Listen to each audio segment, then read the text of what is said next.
Assalamualaikum warahmatullahi wabarakatuh. Bagaimana kabar kalian anak-anak? Ibu harapkan sehat semua. Meskipun belajar dari rumah, tetap patuhi protokol kesehatan agar kita semua dapat belajar dengan lancar. Perkenalkan, nama Ibu Siti Rohmatin.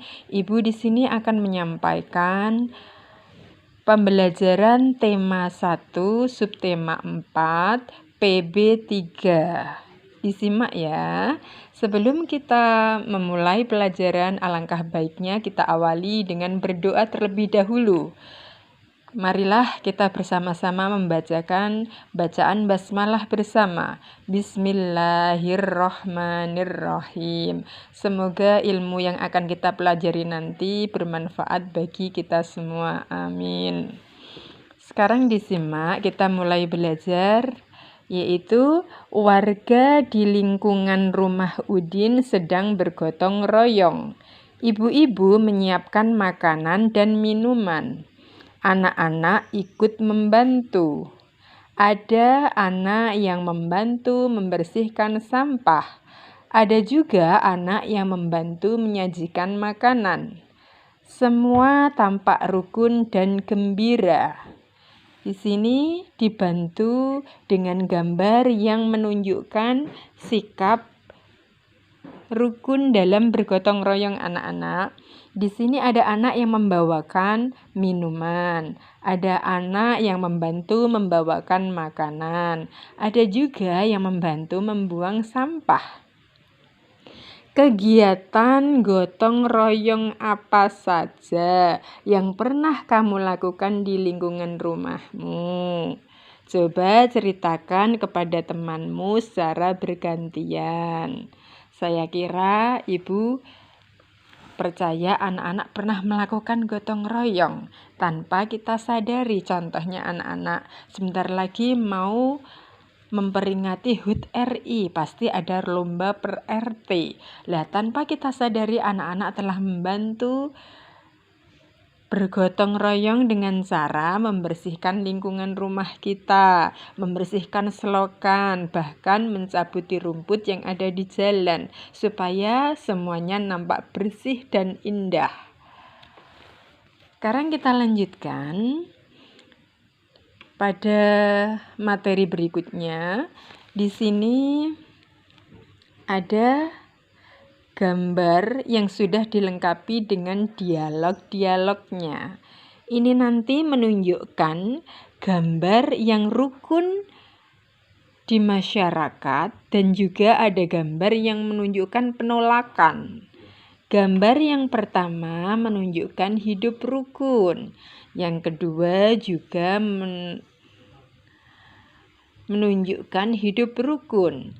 Gambar yang ketiga juga menunjukkan hidup rukun. Nah, sedangkan gambar yang keempat ini menyatakan penolakan. Sekarang kita lihat kata-katanya.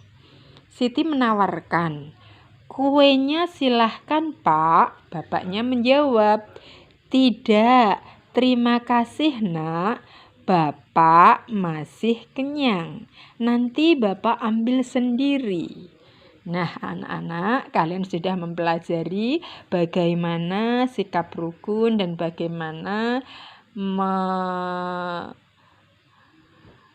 menyampaikan kalimat penolakan. Hendaknya menyampaikan kalimat penolakan harus dengan kata-kata yang sopan dan santun, tidak boleh kasar. Ya. Sekarang kalian lihat di sini di buku kalian, kalimat penolakan bisa ditandai dengan kata tidak. Selain kata tidak, dapat ditambahkan kata maaf, terima kasih, lain kali ya, dan lain-lain. Nah, kalau sudah diperjelas seperti ini, saya kira anak-anak lebih paham lagi. Dan tanpa kita sadari, setiap hari kita pasti mengucapkan kalimat penolakan. Contohnya yang pernah dan sering anak-anak lakukan terhadap teman kalian. Contoh, ada teman kalian menawari kalian, "Bud, apakah kamu mau donat ini? Maaf, saya sudah kenyang. Nah, itu adalah menunjukkan sebuah kalimat penolakan. Oke, sekarang kita lanjutkan. Kegiatan gotong royong di perumahan Udin terlaksana dengan baik. Ibu-ibu menyiapkan banyak makanan untuk peserta gotong royong. Ada 95 kue bolu dan 120 kue lemper. Kue itu disajikan dan dimakan 158 buah. Berapa sisa kue sekarang? Ingatlah penjumlahan dan pengurangan yang sudah dipelajari sebelumnya. Contohnya di sini adalah angka 95 ditambah 120 dikurangi 158. 95 ditambah 120 ini adalah jumlah kue seluruhnya, sedangkan 158 adalah kue yang sudah dimakan. Untuk memudahkan untuk menjawab kalian, maka kita buat susun. Hati-hati anak-anak, dalam membuat susun diperhatikan mana letaknya di satuan, mana yang letaknya di puluhan, dan mana yang di ratusan. Kalau kita salah meletakkan, pasti hasilnya juga akan keliru atau salah, ya. Kita tambahkan dulu. 5 ditambah dengan 0 adalah 5. 9 ditambah dengan 2, 11. Kita tulis 1, menyimpan 1. 1 ditambah 1 sama dengan 2. Hasilnya adalah 215. Kita tulis ulang di atasnya. 215 dikurangi dengan kue yang sudah dimakan tadi. 5 dikurangi 8 apakah bisa anak-anak? Tidak bisa. Kenapa? Karena pembilang lebih kecil dari penyebutnya. Bagaimana kalau kita menyelesaikannya? Kita pinjam di depannya. Angka 5 menjadi 15. Angka 1 karena sudah dipinjam jadi 0. Kita lanjutkan. 15 dikurangi 8 sama dengan 7. 0 dikurangi 5 apakah bisa? Tidak bisa. Kita pinjam lagi di depannya. Pinjam 1 kita tulis, 0 berubah menjadi 10. Kita pinjam, kita tulis di sini 1 biar tidak lupa. Jadi 10 dikurangi dengan 5 hasilnya 5. 1 kurangi 1 hasilnya 0. Apakah ada angka di depannya? Tidak ada. Makanya 0 di sini nggak usah kita tulis. Jadi sisa kue sekarang adalah 57.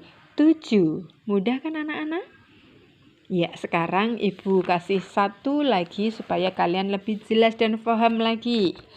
Yaitu contoh soal 138 ditambah 52 dikurangi 84. 8 ditambah 2 hasilnya 10. Kita tulis 0. Berarti menyimpan 1 kita letakkan di atas depannya. 1 ditambah 3 sama dengan 4. 4 ditambah dengan 5 hasilnya 9. Apakah 1 punya kawan? Tidak. Langsung kita turunkan.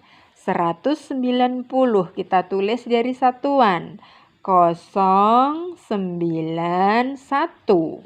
Sekarang baru kita kurangkan. 0 dikurangi 4 apakah bisa? Tidak bisa. Berarti pinjam depannya. Angka 0 berubah jadi 10. Dipinjam 9 kita tulis dulu biar tidak lupa. Menjadi 8. 10 dikurangi 4 hasilnya 6. 8 kurangi 8 hasilnya 0. 1 tidak punya kawan turun. Jadi hasilnya adalah 106. Mudah kan anak-anak? Nah, untuk latihan yang lain silahkan dikerjakan sendiri. Karena semakin banyak latihan, kalian akan semakin paham dan semakin teliti. Sekarang Ibu lanjutkan selanjutnya. Ibu-ibu menyiapkan kue-kue untuk peserta kerja bakti. Ada kue lemper yang terbuat dari beras ketan. Beras ketan dapat dipakai untuk membuat hiasan. Begitu juga dengan biji-bijian yang lain. Bahan dan alat yang digunakan: kertas gambar, lem kertas atau lem kayu, berbagai biji-bijian, misalnya kacang hijau, kacang kedelai, jagung, dan lain-lain. Pensil. Sekarang bagaimana cara membuatnya? Buatlah sketsa gambar yang akan dihias. Oleskan lem sedikit demi sedikit pada gambar yang akan ditempeli kertas. Lalu tempelkan biji-bijian pada gambar yang telah dibuat dan diolesi lem.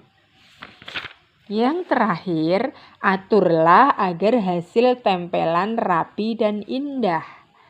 Nah, itu adalah contoh dari kolase anak-anak. Apa itu kolase? Kolase adalah jenis karya seni rupa yang dibuat dengan cara menempel potongan, pecahan, atau kepingan material yang dimanfaatkan sebagai bagian dari bentuk yang digambarkan.